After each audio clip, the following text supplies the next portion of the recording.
अखिलेश यादव के मुस्लिम vote bank से खेल गए योगी मुसलमानों के लिए 2 कदम बढ़ाया आगे। अलीगढ़ में खेला ऐसा दांव कि विरोधी हो गए हैरान। उधर पीडीए पाठशाला में उलझे रहे अखिलेश यादव और इधर योगी आदित्यनाथ ने 2027 से पहले बिछाई बिसात यादव वोट बैंक पर भी कर दिया खेल। इस बार योगी आदित्यनाथ ने मुस्लिम और यादव वोट बैंक में गजब की सेंधमारी कर डाली। अखिलेश यादव ने सोचा भी नहीं होगा और योगी ने वो काम कर दिया। योगी आदित्यनाथ अलीगढ़ पहुंचे हुए थे, यानी कि मुसलमानों का इलाका। वहां पर जाकर उन्होंने जो किया उसने समाजवादी पार्टी की सियासत को हिलाने का काम कर दिया, क्योंकि न सिर्फ मुसलमानों को लेकर बल्कि यादव वोट बैंक पर भी योगी आदित्यनाथ ने गजब का चक्रव्यूह तैयार किया है। आखिर कैसे योगी आदित्यनाथ ने अखिलेश के गढ़ में सेंध लगाई और मुस्लिम यादव वोट बैंक को अपने पाले में करने की कोशिश की, चलिए पूरी कहानी आपको बताते हैं। नमस्कार, मैं हूं बबली।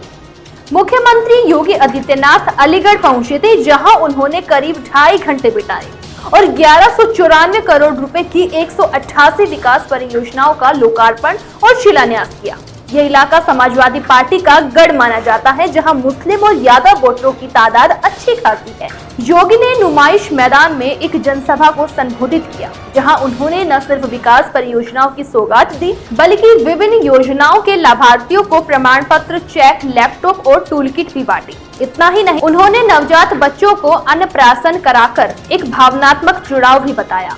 ये सभी योजनाएं अलीगढ़ के बुनियादी ढांचे, सड़कों, जलापूर्ति और अन्य सुविधाओं को बेहतर करने वाली है, जिनका सीधा फायदा स्थानीय लोगों, खासकर मुस्लिम बहुल इलाकों में रहने वाले लोगों को होगा। अलीगढ़ में मुस्लिम आबादी का बड़ा हिस्सा है और ये इलाका सपा का मजबूत आधार रहा है। लेकिन योगी ने इन योजनाओं के जरिए न सिर्फ विकास का दावा किया, बल्कि ये संदेश भी दिए हैं कि उनकी सरकार सबका साथ, सबका विकास के नारे पर चल रही है। इन योजनाओं से अलीगढ़ के मुस्लिम समुदाय को बेहतर सड़कें, पानी और रोजगार के अवसर मिलेंगे, जो उनकी रोजमर्रा की जिंदगी को आसान बनाएंगे। योगी का ये कदम सपा के मुस्लिम वोट बैंक में सेंध लगाने की एक सोची समझी रणनीति का हिस्सा माना जा रहा है।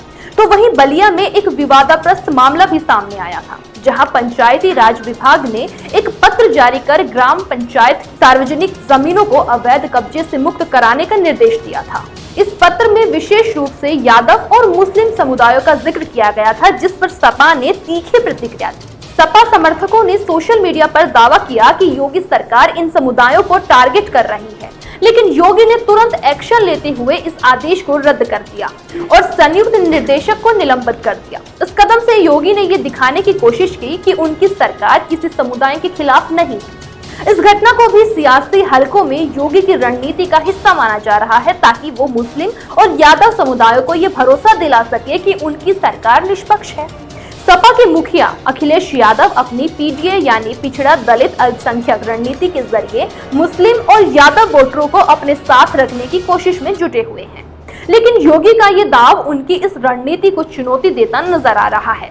अलीगढ़ में योगी ने जिस तरह से विकास कार्यों की बौछार की, उससे सपा के कोर वोट बैंक में हलचल मच गई। खास बात यह है कि योगी ने पहले भी पंचायत चुनावों में मुस्लिम बहुल इलाकों में मुस्लिम उम्मीदवारों को समर्थन देकर सपा के वोट बैंक में सेंध लाने की कोशिश की थी।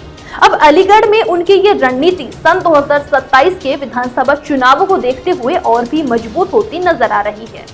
सियासी जानकारों का मानना है कि योगी की ये रणनीति अखिलेश के लिए बड़ा सिरदर्द बन सकती है।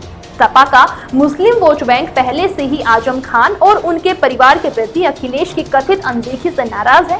ऊपर से योगी की विकास परियोजनाएं और बलिया मामले में त्वरित एक्शन ने यह संदेश देने की कोशिश की है कि बीजेपी किसी समुदाय के खिलाफ नहीं है।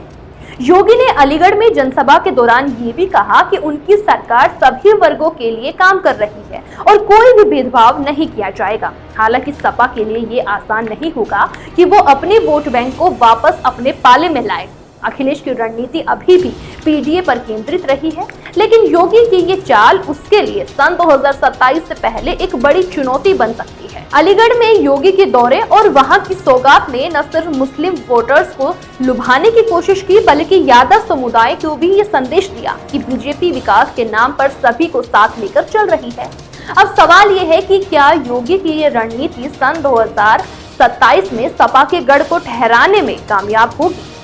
आप इस सियासी खेल के बारे में क्या सोच रखते हैं, हमें कमेंट में जरूर बताएं।